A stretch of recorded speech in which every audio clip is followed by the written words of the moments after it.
Wrestling fans, thanks for clicking the Doretta D. Rose report for today. Zack Ryder, he continues to tweet about his newest YouTube episode and edited by WWE, by the way. Anyway, Ryder says the best of 2 minutes were edited out of this week's episode, but tell fans to watch it anyway. Ryder told fans to quit chanting Hosky every time Eve Torres comes out because he doesn't want to be associated with her anymore. He just did that with her, and that's it. All right, WWE has a new article up looking at Ryback's domination, and they point out that the superstars on SmackDown, his channels a group of former WWE stars, which I seen him Saturday on SmackDown yesterday. I tell you what, he reminds me of identically the same persona, same actions and everything as Goldberg, except for the jackknife. He doesn't do that. But I tell you what, if he, I think he may be the next big star. Anyway, they put him in a category with like Ultimate Warrior. I don't know why JBL, but WWE did that. Psycho Sid and late Bam Bam Bigelow as legends that live within Ryback as he paves the destruction path where mere mortals fear to tread. I didn't say that, they did. Hey, happy birthday to one-time WWF Tag Team Champion Ed Leslie, or Brutus the Barber Beefcake, 55 years old. Six-time TNA X Division Champion Jay Lethal, 27 years old, and ECW wrestler Axel Rotten, 41, and that's how many scars he's got across his forehead. Oh, I think he's got more than that. A fan from Knoxville, Tennessee attended WrestleMania 28 in Miami and had bad seats where his line of sight was obscured by a palm tree that WWE used as a part of the WrestleMania 28 set. Well, the man had family with him from 3 different time zones: Knoxville, New York, and California. Well, somehow WWE got wind of it, and they reimbursed the man and gave him 2 tickets to the next 2 different shows in his area. And they also gave his father, who lives in Long Island, the same, and his brother, who lives in Palm Springs, he received 2 free tickets to SummerSlam pay-per-view. And WWE diva Natalya, she was busted open and bloody by AJ Lee on Friday SmackDown. AJ was taking her frustrations out from Daniel Bryan out on Natalya. Natalya wrote, "I get it. AJ Lee treated me the way she wanted to do and treat Daniel Bryan. I just never expected that from her." And says, "It's people like AJ Lee who make me realize I'm truly made out of. I've faced so much adversity in my life, but it's made me stronger." They kind of cut that out of the show, by the way. I don't know if you noticed that, the blood. Well, they had the beating on there, but that was about it. And as seen on SmackDown, old Brodus Clay spoke and introduced Hornswoggle as his little brother. Hornswoggle wrote the following on his about his new partner, I guess. Said, "Had an amazing time joining Brodus Clay on SmackDown tonight, WWE Universe. Tell them what you think or what you want to see more of. Tiny Dactyl. Tiny Dactyl. He's Tiny Dactyl." Anyway, things aren't looking good for WWE's Friday night SmackDown ratings-wise.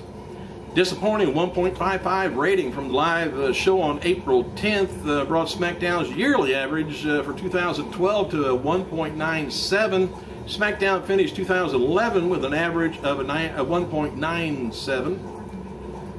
And WWE's advertising: Sheamus taking on Daniel Bryan, Big Show taking on Cody Rhodes, Orton taking on Kane in a last man standing match for their August 9th show in Tokyo, Japan. For the August 10th show in the same city, they're advertising its show taking on Rhodes, Sheamus taking on Bryan, and the winner of Orton-Kane match from the night before, Alberto Del Rio's, also being advertised for the mini tour. It's a little short tour. Tyler Rex said he and Kurt Hawkins will be rehired by John Laurinaitis if they can get save Rex and Hawkins trending during Monday's 3-hour Raw Super Show from Detroit. Yeah, they get the trend, but I don't know how far up the ladder to be. It says he addresses all. He says, "We've been informed that if we get our jobs back, we can save Ryan and Rex and Hawkins trending during Monday's Raw." Apparently, they got to be number one. Hell, they'll do it. Antonio Cesaro, formerly known as Castagnoli, made a WWE TV debut last night on SmackDown. Cesaro introduced his friend as a friend of Oksana and went to the meeting with John Laurinaitis, and that was all arranged. Cesaro's gimmick is that he's a professional rugby player from Europe. And WWE's shop website has released new wristbands for CM Punk and Kofi Kingston. I would like to have a watch myself, so I know what time it is. WWE Raw brand is finishing up the overseas tour with a show in Antwerp, Belgium, the Diamond Capital. They will return home to prepare for the 3-hour Raw Super Show in Detroit soon. And SmackDown brand finishes up their tour in Glasgow, Scotland tonight. Titus O'Neil, Darren Young are now officially members of the SmackDown roster. They appeared on last night's show to defeat the Usos. O'Neil and Young were brought in by SmackDown's general manager, John Laurinaitis. The decision to move Alberto Del Rio and Ricardo Rodriguez over to SmackDown was made a few weeks back, and officials felt the SmackDown needed another top heel, and Del Rio and Rodriguez are now on the SmackDown roster. Well, I don't know how big a heel Rodriguez is, but well, he takes the punishment. And WWE Studios and I Am Global are partnering to produce a $30 million movie project called Dead Man Down. The movie is a, well, romantic, it don't sound like romantic to me, but romantic thriller that's going to feature Colin Farrell, Naomi Reprice, Terrence Howard, and Dominic Cooper.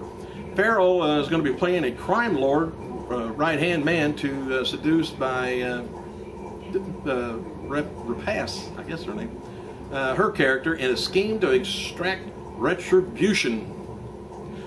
Filming for the movie is going to be beginning Monday in Philadelphia.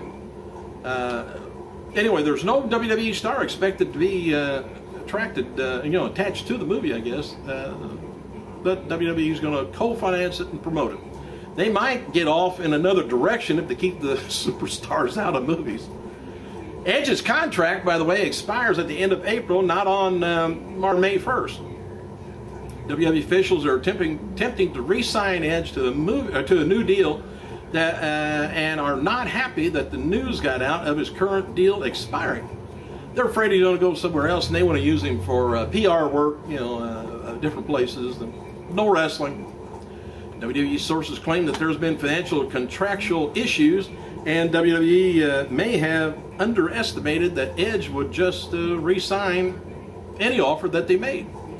WWE is looking to sign Edge to more of a Legends deal, and completely a new contract that's going to give him have him go through WWE headquarters for any outside deals, similar to what Shawn Michaels, Mick Foley's got. Thursday's episode of TNA Impact scored a 0.97 ratings, down from the previous week at 0.98. This week's show averaged about 1.3 million viewers, down from the previous week, 3.4 million. And Dixie, hurry up and tell us what you're planning. Need it. Advertisers need those looks looking at their products. TNA and Spike will rebroadcast Thursday's episode of Impact Wrestling next week at 7 o'clock due to technical difficulties with this week's broadcast. Hang on a second. So anyway, TNA's got to watch them ratings. But due to technical difficulties, I don't know what it was with this week's episode of Impact Wrestling, and they're going to re-show it next week. Anyway, here's a lineup right now for WWE's Extreme Rules pay-per-view. We got the Extreme Rules match going to be Cena taking on Lesnar.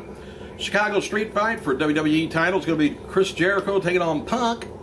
2 out of 3 falls match for the World Heavyweight title, Daniel Bryan taking on Sheamus, and Falls Count Anywhere match with Kane taking on Orton. And I haven't heard anything about a Diva match yet, but got to have one. Thanks for clicking, you guys. I gotta go.